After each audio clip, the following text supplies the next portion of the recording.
नमस्कार दोस्तों, फिर से आपका स्वागत है आपके अपने चैनल जीनियस क्लासेस में।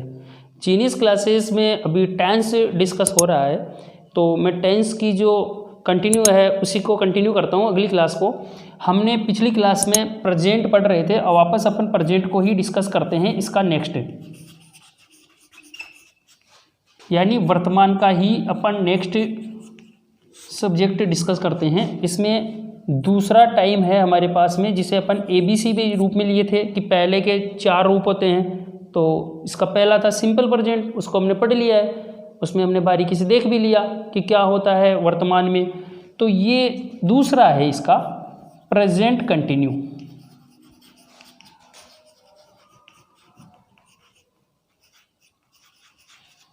देखो दोस्तों, इसको पढ़ने से पहले मैंने आपको पहले भी बताया था कि कंटिन्यू प्लस ING ये आपके दिमाग में होना चाहिए। कंटिन्यू प्लस ING ये चीज़ आपके दिमाग में फिक्स होनी चाहिए। किसी का भी कंटिन्यूस आए उसमें आपको पीछे ये फर्स्ट फॉर्म में ING लिख लो, ताकि ये पता रहे कि कंटिन्यूस में ING मिलेगी। ये वर्तमान है, ये लगातार है, ये वर्तमान है और ये लगातार है। देखो ये लगातार क्यों बना, आखिर इस कंटिन्यूस की ज़रूरत क्यों पड़ती है। देखो दोस्तों, हम कभी भी कोई चीज़ करते हैं तो लगातार भी करते हैं। कई कार्य ऐसे होते हैं जो लगातार करते हैं। कैसे, एग्जांपल देता हूँ मैं। जैसे मैं खाना खा रहा हूँ तो मैं लगातार खाता हूँ। ऐसा तो नहीं है कि मैं एक निवाला खाया और उसको रख के फिर वापस आके खाया, ऐसा कुछ नहीं है।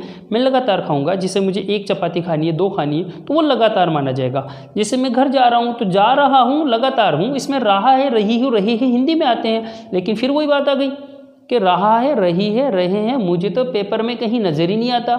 बोर्ड के पेपर में आप चेक कर लेना उठाकर, कहीं नहीं दिखता। हाँ, अगर उसमें दिखता है तो वही पहचान दिखती है, वही इंग्लिश आइडेंटिफिकेशन। तो अंग्रेजी पहचान क्या होती है इसमें, वो देखो आप सबसे पहले कि वाक्य के बीच में क्या दिखेगा आपको, वो जरूरी है। अगर वाक्य के अंदर बीच में कहीं पर भी आपको ये दिख जाए, नाउ यानी अभी, नाउ ए डेज, स्टील अभी भी, स्टील का मतलब होता है अभी भी। At this time, at this moment,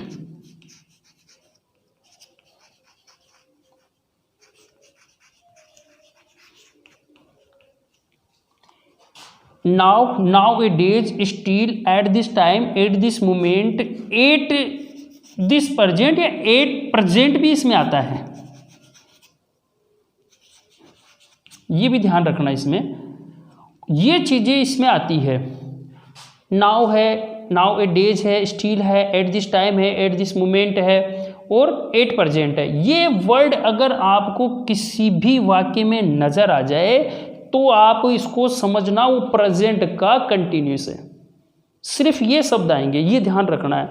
और इनकी जो मोटी पहचान है वो भी मैं लिख देता हूँ। इनकी बहुत मोटी मोटी पहचान है। इज, आर और एम, जिसको अपन हेल्पिंग वर्ब के नाम से जानते हैं, ये वाले, ये मोटी पहचान है। ये फर्स्ट फॉर्म में ING जुड़ेगी। कंटिन्यू प्लस ING है तो फर्स्ट फॉर्म में ING जुड़ेगी। ये भी क्लियर कर देता हूँ मैं, क्योंकि मैंने पहले लिख दिया था। अब आपको मैंने कहा था ना कि प्रेजेंट के सभी का दूसरा कंटिन्यूस होगा, लेकिन इसका हुलिया अलग है। हुलिया अलग कहाँ से हुआ, देखो इसकी स्टाइल ये अलग है। Now A days, steel, at this time, at this moment, ये चीज़ें अलग आएगी। इसका मेन हुलिया जिसकी शक्ल है वो ये है, इज, आर, एम। ये है इंपॉर्टेंट रोल है इसमें। ये आपको दिखेंगे तो आपको पता लग जाएगा कि वो प्रेजेंट का कंटिन्यूस है। लेकिन जब करेक्ट फॉर्म पूछेगा आपसे किसी भी में, मतलब कंपटीशन में या फिर एग्जाम में, तब आपको ये हुलिया छिपाएगा। वो ये एक हुलिया छिपाएगा और एक हुलिया दिखाएगा आपको, ये वाला दिखाएगा। तब फिर आपको इससे पता लगाना है। ये दिखाएगा, ये छिपा लेगा, वो ये नहीं बताएगा आपको कि ये आएगा। देखो नहीं बताएगा। अभी एक एग्जांपल बताऊंगा मैं आपको कि कैसे आता है करेक्ट फॉर्म करने के लिए, वो नहीं बताएगा आपको। आपको ये हुलिया छिपाएगा तो ये दिखाएगा, और ये दिखाएगा तो इसे छिपा लेगा। तो फिर अपन दोनों को याद करना जरूरी हो गया ना। इसके साथ कौन से कर्ता काम करते हैं वो देखो आप, इधर लिख देता हूँ मैं कर्ता, इसके साथ कौन कौन से कर्ता काम में आएंगे। देखो इज के साथ थर्ड कर्ता काम में आते हैं, ही, सी, इट और नाम। ये तीसरा कर्ता इज के साथ आता है। आर के साथ जो कर्ता आता है यू, वी और बहुवचन, इसको अंग्रेजी में प्लुरल कहते हैं, हिंदी में इसे बहुवचन कहते हैं। ये बहुवचन, इसके साथ में ओनली सिर्फ आई होगा, एम के साथ सिर्फ आई होगा, ये ध्यान रखना है। बस यही है इसका हुलिया। इस टाइम को इससे आराम से पहचान सकते हैं अपन। थोड़ा सा हमें ध्यान से देखना है कि किस वाक्य में नाउ है, किस में नाउ ए डेज है, स्टिल है क्या, एट दिस टाइम है क्या, एट दिस मोमेंट है क्या, एट प्रेजेंट है क्या। अगर ऐसा है तो 100% वो प्रेजेंट का कंटिन्यूस होगा। आप ये सोच रहे होंगे कि पहले वाले का हुलिया अलग था, बिल्कुल अलग था। मैं बताऊं, मैंने उसमें कहीं नहीं लिखा नाउ, मैंने उसमें लिखा था every day, every month, every year, ऐसा लिखा था, तो अलग है उसका। मैंने उसकी डू और डज लिखी थी, इसका अलग है, इजारे में है। तो इसका मतलब कहने का ये है कि इसका और उसका हुलिया बिल्कुल अलग है। तो अपन अब इसको कैसे डिस्कस करेंगे आगे, देखो इसके वाक्य बना देता हूँ मैं भी करेक्ट फॉर्म का एग्जाम्पल भी बताऊंगा, ये कहाँ पे किस तरीके से आता है। आप ऐसा मत समझो कि नहीं बताऊंगा। देखो ये जब मैं इसका साधारण बनाऊंगा तो साधारण के लिए सबसे पहले सब्जेक्ट होगा। हम पहले कई बार कह चुके हैं कि जब कोई साधारण बनता है तो 99% शुरू में कर्ता आता है, सब्जेक्ट होगा और इसमें हेल्पिंग वर्ब मौजूद है। इसमें हेल्पिंग वर्ब क्या है, मैं हेल्प एच भी नहीं लिखकर मैं इसी का लिख रहा हूँ, तो मैं यहाँ लिख देता हूँ इज, मैं इसका लिख देता हूँ, साफ लिख देता हूँ ना इसको, भाई यही आएंगे इसमें, या तो इज आएगा या आर आएगा या फिर एम आएगा, तीनों में से एक आएगा। कर्ता जैसा कर्ता होगा वैसा आएगा, कर्ता ही सी इट नाम होगा इज आ जाएगा, कर्ता यू और बहुवचन होगा आर आ जाएगा, अगर कर्ता आई होगा तो एम आ जाएगा। फिर वर्ब की फर्स्ट फॉर्म में आईएनजी, क्योंकि जानते हैं continue continue plus ING plus object और फिर ये फुल स्टॉप। तो इसको मैं बनाता हूँ, जैसे मैं यहाँ पे यू यूज़ करता हूँ तो यू आर रीड लूँगा तो रीडिंग हो जाएगा, आईएनजी जुड़ जाएगा इसमें, रीडिंग ए बुक। तो ये देखो आप बिल्कुल समझ में आ जाएगा कि यू के साथ में आर लगता है। ये देखो आप आर है ना, यहाँ पे कर्ता यू है, वी है, प्लुरल है, आर लगेगा, मैंने आर यूज़ कर लिया। अगर मैं ये कर्ता हटा दूँ आई कर लूँ तो एम लग जाएगा, ये हो गया। अब मैं इसको इसी शब्द को ऐसे भी तो बोल सकता हूँ, मैंने कहा था ना कि इसको नकारात्मक भी कर सकता हूँ मैं। ये तो शुरू में कर्ता आता है तो 99% साधारण होता है, लेकिन 1% तो नेगेटिव भी होता है। इसको नेगेटिव कैसे बनाएंगे, मैंने कहा था सहायक क्रिया में नोट जोड़ दो। अगर मैं इसी को ऐसे कैसे लिख लूँ, यू लिखूंगा, आर लिखूंगा, नोट लिखूंगा, रीडिंग ए बुक, नेगेटिव बन जाएगा। अब मुझे इसको पर्सन बनाना है। पर्सन बनाने के लिए मुझे क्या करना पड़ेगा, मुझे पर्सन बनाना है तो मैं इसको मिटा देता हूँ।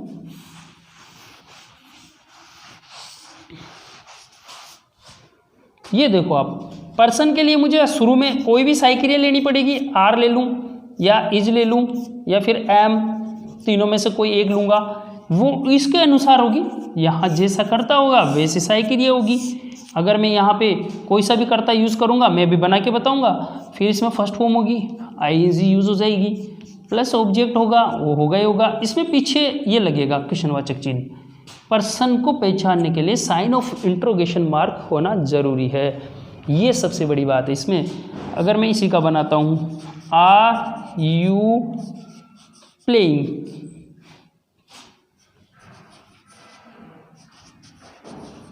ये देखो ये बन गया। कहाँ दिक्कत आई, शुरू में हेल्पिंग वर्ब यूज कर ली, करता मैंने ये सब्जेक्ट आर का था, यू आर का था, इसलिए मैंने यू किया यहाँ पे। अगर मैं यहाँ पे इज लेता हूँ तो मैं यहाँ ही सीट नाम यूज़ करूँगा और यहाँ पे मैं इसको वर्ब की फर्स्ट फॉर्म में आईएनजी जोड़ूंगा, ठीक है। ये फुटबॉल इसका क्रम है, ये हो गया। तो इस तरीके से ये बनेगा। अब इसमें एक पहचान डाल के देख लेते हैं अपन। देखो इसमें एक पहचान भी डाल देते हैं, नाउ स्टील वाली। तो इसमें जैसे are you playing football now, क्या आप अभी भी फुटबॉल खेल रहे हो, ये नाउ हो जाएगा इसमें। क्या आप अभी भी फुटबॉल खेल रहे हो, तो ये हो गया। अब देखो आप, इसका मैंने कहा था ना करेक्ट फॉर्म में कैसे यूज़ होगा, एक को छिपाएगा एक को दिखाएगा। पहले इसके वाक्य बना लेते हैं। ये साधारण के बाद में पर्सनवाचक बन गया, नेगेटिव मैंने बता ही दिया था। अब देखो कैसे आता है, वहाँ पे ऐसे आता है, जैसे यह आ गया आई। ध्यान रखना एम से क्वेश्चन नहीं बनता है, इसमें बन जाएगा, लेकिन अकेला कोई किसी से बात करता ही नहीं है। मैं पढ़ रहा हूँ, मैं जा रहा हूँ, मैं खा रहा हूँ, ऐसा कौन पूछता है? अपने आप से पर्सन पूछता है कोई नहीं पूछता। हाँ, एक कंडीशन में पूछता है, वो कंडीशन होती है मेंटल की। वो पूछ लेता है अपने आप से, वो बोलता रहता है, अपने आप से बातें करता रहता है, लेकिन इसमें बन सकता है, लेकिन वैसे बोलता नहीं है। ये मैं कह रहा हूँ आपको। वैसे तो बन जाएगा अगर आप इस नियम से बनाएंगे तो, लेकिन होता नहीं है। जैसे यहाँ पे ये आई आ गया और यहाँ पे मैं लिख लेता हूँ रेन, बारिश, ठीक है। और यहाँ पे इसमें इसकी एक मैंने छिपा ली, मैं एक पहचान लिखूँगा, हेवी स्टील। देखो मैंने इसमें एक पहचान डाली है और एक इसका हुलिया मैंने छिपा लिया है। ये आपको कहेगा करेक्ट फॉर्म करो आप। अब आप करेक्ट फॉर्म करोगे कैसे, मैं बताऊँ आपको। ये तो वर्ब है, ये हेवी ज़्यादा है, ये स्टील हमने लिखा था स्टील, ये उसकी मेन पहचान है। यहाँ से स्टील हो सकता है, ज़रूरी नहीं है नाव भी हो सकता है, ये पहचान हो सकती है कोई सी भी। तो यहाँ पे ये देखो आप, अब मुझे पता लग गया now steel, now A days, at this time, at this moment. ये प्रेजेंट का कंटिन्यूस होता है, कंटिन्यू प्लस आईएनजी होता है, तो आईएनजी लगेगी और आई के साथ में साई क्रिया कौन सी लगेगी, एम लगेगा, तो इसमें एम आएगा, आई एम हो जाएगा, रेनिंग हो जाएगा। ये लो, ये देखो, ये वर्ब की फर्स्ट फॉर्म में आईएनजी हो गई, ये साई क्रिया हो गई। ये इस पहचान से ये काम हो गया। ये उलिया छिपा लिया था इसने, हमने इसको दिखा दिया। कहीं पे ये आ जाता है तो वर्ब को छिपा लेता है, तो अपन खुद लगा सकते हैं, इसमें कोई दिक्कत नहीं है। कहने का मतलब ये है कि अपन इसको समझ सकते हैं। तो दोस्तों ये वीडियो कैसा लगा, अगर आपको अच्छा लगा हो तो इसको आप लाइक करें, शेयर करें, अपने दोस्तों में सब्सक्राइब करें, और इसकी नेक्स्ट क्लास आप देखें, उसको छोड़े नहीं। इसमें आगे और भी इम्पोर्टेंट चीज़ें होंगी जो मैं आपको बताऊंगा।